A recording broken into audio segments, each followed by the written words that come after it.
सुप्रभात बच्चों, कैसे हैं आप सब। उम्मीद करती हूँ आप सब अच्छे होंगे। तो बच्चों, आज की कक्षा में हम पढ़ने वाले हैं अध्याय नंबर 4, जिसका शीर्षक है संज्ञा। तो इस पृथ्वी पर अनेक जड़ चेतन प्राणी एवं पदार्थ पाए जाते हैं। उन सभी का परिचय जानने के लिए हमें सर्वप्रथम उनका नाम ज्ञात करना होता है। व्याकरण में नाम को ही संज्ञा कहते हैं।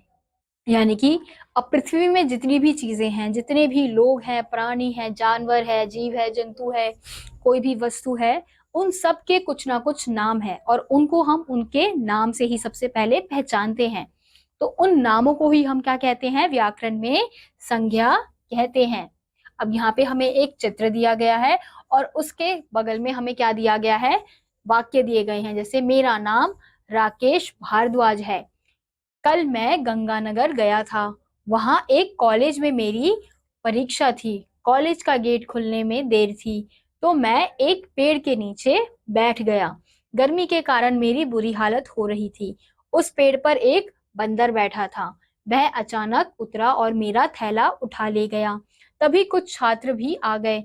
उन्होंने बड़ी मुश्किल से मेरा थैला उनसे लिया, लेकिन बंदर ने थैले में रखे सारे कागज फाड़ दिए।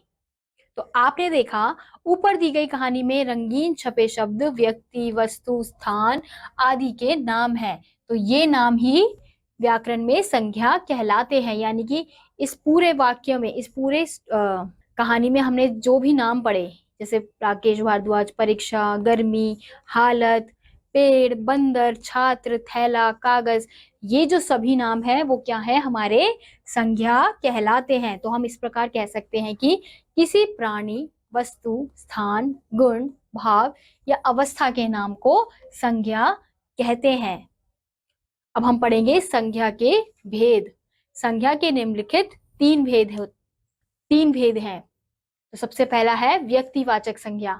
जिस शब्द से विशेष व्यक्ति, पशु, पक्षी अथवा विशेष वस्तु का बोध हो उसे व्यक्तिवाचक संज्ञा कहते हैं। यानी कि जिन शब्दों से हमें पता चलता है कि किसी विशेष व्यक्ति के बारे में, किसी विशेष पशु पक्षी के बारे में या फिर वस्तु के बारे में, तो वो शब्द हमारे क्या हैं, व्यक्तिवाचक संज्ञा। तो जैसे यहाँ पे उदाहरण दिया गया है, अमन, दीपा, चेतक, दिल्ली, भारत, गीता आदि। तो हम यहाँ देख सकते हैं अमन यानी कि किसी विशेष व्यक्ति की बात हो रही है, दीपा विशेष व्यक्ति की बात हो रही है, चेतक विशेष व्यक्ति की बात हो रही है, दिल्ली विशेष स्थान की बात हो रही है, यहाँ पे भारत विशेष स्थान की बात हो रही है, गीता विशेष वस्तु की बात हो रही है। तो ये हमारे क्या है, ये हमारे व्यक्तिवाचक संज्ञा है। तो अगला है हमारा जातिवाचक संज्ञा। जो शब्द किसी वर्ग या जाति के सभी प्राणियों, स्थानों या वस्तुओं का बोध कराए उन्हें जातिवाचक संज्ञा कहते हैं। यानी कि अब वह शब्द जो किसी वर्ग का या फिर किसी जाति का बोध कराते हैं उन्हें हम जातिवाचक संज्ञा कहते हैं। जैसे लड़का, लड़का जाति का बोध करा रहा है, लड़की स्त्री जाति का बोध करा रही है। ऐसे स्त्री, पुरुष, नदी, नगर, गांव, पुस्तक, खिलाड़ी, विद्यालय आदि अन्य शब्द। अब अगला है हमारा भाववाचक संज्ञा।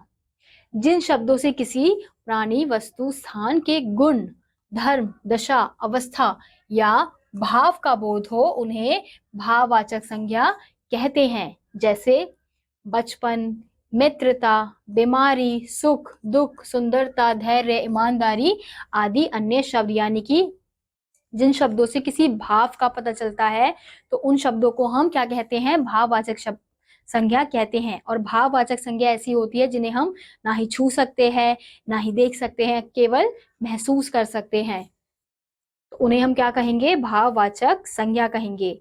तो क्या आप जानते हैं, भाववाचक संज्ञाओं का कोई रूप या आकार नहीं होता। इन्हें ना तो देखा जा सकता है, ना ही स्पर्श किया जा सकता है, इन्हें केवल अनुभव किया जा सकता है। अब अगला है हमारा, कुछ विद्वान संज्ञा के दो अन्य भेद भी मानते हैं। यानी कि कुछ विद्वानों द्वारा संज्ञा के दो और भेद होते हैं। ऊपर हमने कितने भेद पढ़े, 3 भेद पढ़े। तो अब अगर ये 2 भेद और जोड़े तो यानी कि संज्ञा के 5 भेद हैं। पहला है समूहवाचक संज्ञा। जिन शब्दों में समूह अथवा समुदाय का बोध हो वे समूहवाचक संज्ञा कहलाते हैं।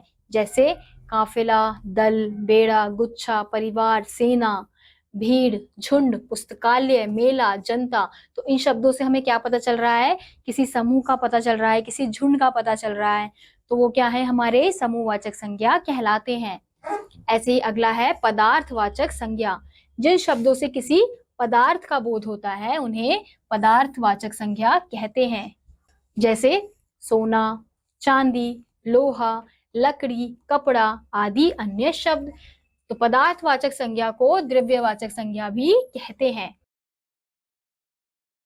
अब अगला है हमारा भाववाचक संज्ञा बनाना। तो किस प्रकार से भाववाचक संज्ञा बनती है वो यहाँ पे दिया गया है। भाववाचक संज्ञाएं दो प्रकार की होती हैं। पहली है मूल रूप से भाववाचक संज्ञा, जो है सत्य, असत्य, मान, अपमान, सुख, दुख आदि। अब अगला है अन्य शब्दों से बनाई जाने वाली भाववाचक संज्ञा, जैसे सच्चा से सच्चाई, लंबा से लंबाई आदि अन्य शब्द। भाववाचक संज्ञा मुख्य रूप से निम्न प्रकार के शब्दों से बनाई जाती है। तो जातिवाचक संज्ञा से भाववाचक संज्ञा किस प्रकार से बनाई जाती है? तो यहाँ पे हमें जातिवाचक संज्ञाएं दी गई हैं। तो इनसे जैसे बच्चा, अब भाववाचक संज्ञा में होगा बचपन। ऐसे ही मजदूर का मजदूरी, मित्र का मित्रता। यहाँ है सर्वनाम शब्दों से भाववाचक संज्ञा किस प्रकार से बनाई जाती है? आपका आपा, पराया का परायापन, निज का निजता। अगला है विशेषण शब्दों से भाववाचक संज्ञा किस प्रकार से बनती है? विशेषण के शब्द हैं गरम, भाववाचक संज्ञा है गर्मी, चतुर का चतुराई, दृढ़ का दृढ़ता। ऐसे ही क्रिया शब्दों से भाववाचक संज्ञा किस प्रकार से बनाई जाती है? हंसना का हंसी, थकना का थकावट, उड़ना का उड़ान। ऐसे ही अगला है क्रिया विशेषण शब्दों से भाववाचक संज्ञा किस प्रकार से बनाई जाती है? जैसे दूर का दूरी, शीघ्र का शीघ्रता, बहुत का बहुतायत। तो बच्चों हमने सीखा व्यक्ति, वस्तु, स्थान, गुण, दशा आदि के नाम को संज्ञा कहते हैं। संज्ञा के मुख्यतः 3 भेद होते हैं। कौन कौन से? व्यक्तिवाचक, जातिवाचक तथा भाववाचक। कुछ विद्वान संज्ञा के 2 भेद और मानते हैं। वो कौन से हैं? वे हैं समूहवाचक तथा पदार्थवाचक संज्ञा। भाववाचक संज्ञा की रचना जातिवाचक संज्ञा, सर्वनाम, विशेषण, क्रिया, क्रिया विशेषण शब्दों से भी की जा सकती है, जिस प्रकार से अभी हमने ऊपर देखा था। तो बच्चों इसी के साथ आज का ये अध्याय यहीं समाप्त होता है। उम्मीद करती हूँ आपको ये अध्याय समझ आया होगा। मैं आपसे मिलूंगी अगली कक्षा में, तब तक के लिए नमस्कार।